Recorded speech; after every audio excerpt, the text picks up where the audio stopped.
বেহাল বনগাঁ বাগদা সড়ক সংস্কারের দাবি, বন্ধ বাস পরিষেবা। অনির্দিষ্টকালের জন্য পরিষেবা বন্ধের সিদ্ধান্ত, বিপাকে যাত্রীরা। বেহাল বনগাঁ বাগদা সড়কের সংস্কারের দাবিতে বাস চলাচল বন্ধ। জানা গেছে, গত দুদিন ধরে বন্ধ বনগাঁ বাগদা রুটের বাস পরিষেবা। ভোগান্তিতে একাধিক যাত্রী। গত শনিবার বনগাঁ বাগদা সড়কে এক ভয়াবহ বাস দুর্ঘটনায় মৃত্যু হয় বাস চালকের। জখম হন বাসে থাকা একাধিক যাত্রী।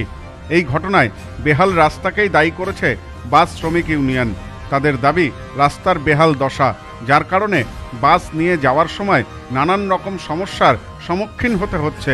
বারংবার প্রশাসনকে জানিয়েও কোনো সমাধান হয়নি। রাস্তা সংস্কারের দাবিতে তারা অনির্দিষ্টকালের জন্য বনগাঁ বাগদা রোডের বাস চলাচল বন্ধ রাখার সিদ্ধান্ত নিয়েছেন। আমরা দিতে পারছি না পরিষেবা, কিন্তু আমাদের রাস্তার যে পজিশন, আমরা যে জীবনের ঝুঁকি নিয়ে আমরা যেরকম আমাদের বাড়িতে আত্মীয়স্বজন মানে আমাদের বউ ছেলে মেয়ে সবাই তো আছে, তাদের দিকে জীবনের দিকে তাকিয়ে আমরা লোক পরিষেবা দিই। এবার আমরা ড্রাইভার, আমাদের গাড়িতে মিনিমাম ধরুন 50-60 জন লোক থাকে। সেই রিস্ক নিয়ে আমরা রাস্তায় চলি, কিন্তু রাস্তার যে বেহাল অবস্থা, গাড়ি চালানোর মতন সেরকম পরিস্থিতি নেই। এক যাত্রী শুভময় বিশ্বাস বলেন, রাস্তা দীর্ঘদিন ধরে বেহাল অবস্থায়, যার কারণে বাস চলাচল বন্ধ। অটো টোটো বাড়তি টাকা চাইছে, হেলেঞ্চা কি করে যাব সেটাই চিন্তার। অপেক্ষা করছিলাম বাসের, বাস তো যাচ্ছে না। এদিকে অটো যাচ্ছে না, টোটো বলছে 100 টাকার নিচে যাবে না, হেলেঞ্চা বাস যাচ্ছে না। আমাদের ওখানে অ্যাক্সিডেন্ট হয়েছে সামনে, রাস্তার অবস্থা খুবই খারাপ, ওই জন্য অ্যাক্সিডেন্ট হয়েছিল বলে আপাতত বাস বন্ধ আছে, ওই জন্য আজকে দাঁড়িয়ে আছে। রাস্তা অতিরিক্তই খারাপ আমাদের। এটা বলা হয়েছে, অনেক পার্টিকেও ধরা হয়েছে, কোনো কিছু সমস্যার সমাধান হয়নি, সেভাবে চলছে। এখন টেনশনে আছে, আমার বাড়িতে অসুস্থ মানুষ আছে। আমি ওই জন্য কলকাতা থেকে আসছিলাম বাড়িতে বাবা মার সাথে দেখা করতে, কিন্তু এখন কি করবো আমি নিজেই বুঝতে পারছি না। দাঁড়িয়ে আছে, দেখা যাক কিছু পাই। প্রত্যেকবারই বর্ষার সময় এই পরিস্থিতি হয়, ঠিক আছে। বাস চলছে না, যাওয়ার অসুবিধা, টোটো তারপরে অটোয় ভাড়া বেড়েছে, বাস চলছে না, রাস্তার বেহাল অবস্থা। অ্যাক্সিডেন্ট হয়েছে দুদিন আগে, ঠিক আছে, যাত্রী মারা গিয়েছে, তারপরে যারা রয়েছে তাদের অবস্থাও খারাপ, যার জন্য এই অবস্থা। বাস চলছে না, এখন যাবো কি করে সেটাই তো চিন্তা। অনির্দিষ্টকালের জন্য বন্ধ আছে। কি করে যাবে তাহলে? যাবো এই বাস, অটো কিংবা টোটোয় যেতে হবে, এখন ডবল ভাড়া দিয়ে। এক বাস শ্রমিক শান্তি সরকার বলেন, রাস্তার যা অবস্থা তাতে অবিলম্বে রাস্তা সংস্কার প্রয়োজন। আমরা অনেক দিন ধরে প্রশাসনের কাছে আবেদন করেছি, কোনো কাজ হয়নি। যে রাস্তার যে বেহাল অবস্থা, এটা হলো গিয়ে প্রশাসনের তো দেখা তো অবশ্যই উচিত, এবং পিডাব্লিউ আমরা ডেপুটেশন যেটা জমা দিয়েছি তাতে কতটা হলো কার্যকর হবে জানি না, হবে কিনা তাও আমাদের আশা নেই। কি দাবি রেখেছে? ডেপুটেশনে রেখেছি যে আমাদের রাস্তার বেহাল অবস্থা, রাস্তাটা যদি যাতে দ্রুত হলো গিয়ে রাস্তাটা ঠিক হয়, সেই দাবি। এ বিষয়ে বনগাঁ বাস ওনার্স অ্যাসোসিয়েশনের সভাপতি শঙ্কর আঢ্য বলেন, বনগাঁ বাগদার যোগাযোগের একমাত্র মাধ্যম বাস। সেই রুটের বাস বন্ধ থাকলে যাত্রীদের সমস্যায় পড়তে হয়।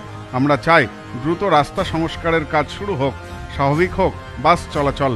দুদিন আগে মর্মান্তিক বাস দুর্ঘটনা ঘটেছে, চালকের মৃত্যু হয়েছে।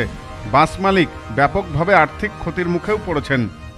আমরাও চাই যে মানুষের সুরাহা হোক, কারণ বনগাঁ বাগদা একমাত্র বাগদা বা বৈরা একমাত্র যে মানে যাতায়াতের ব্যবস্থা শুধু বাস পরিষেবার মধ্যেই নির্ভরশীল।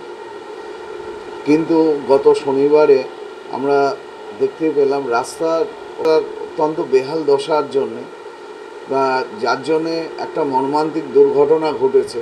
প্রচুর মানুষ আহত হয়েছে। আমাদের 92 বাস ইউনিয়নের একজন শ্রমিক সে নিহত হয়েছে। সেই সঙ্গে সঙ্গে আমাদের বাস মালিকে, যার বাসটা অ্যাক্সিডেন্ট হয়েছে, মাননীয় তুষার মণ্ডলের বাসটা খুবই ক্ষতিগ্রস্ত হয়েছে। সেই শ্রমিকের পরিবারের প্রতি সমবেদনা এবং শ্রমিকের পরিবারের পাশে দাঁড়ায়, যাতে ইন্স্যুরেন্সটা তাড়াতাড়ি করে পায় শ্রমিকদের পক্ষ থেকে, তার ব্যবস্থা করা হচ্ছে। কিন্তু কয়েকজনা আমরা দেখছি শ্রমিক সংগঠনের নাম করে কতিপয় ওই মালিকের কাছে অবৈধভাবে টাকা তারা ডিমান্ড করছিল।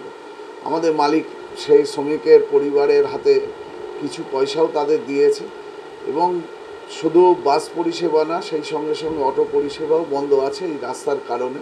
আমাদের যারা দায়িত্বে আছেন, জেলা পরিষদ সভাপতির কাছে অনুরোধ রাখবো, অতি সত্বর দ্রুততার সঙ্গে এই রাস্তাটা সংস্কার করে যাতে বনগাঁর বয়রার যে বাগদা অঞ্চলে মানুষের যাতায়াত ব্যবস্থা সুবন্দোবস্ত করা যায়, বাস আবার যাতে ওনারাই চলতে পারে তার ব্যবস্থা করে।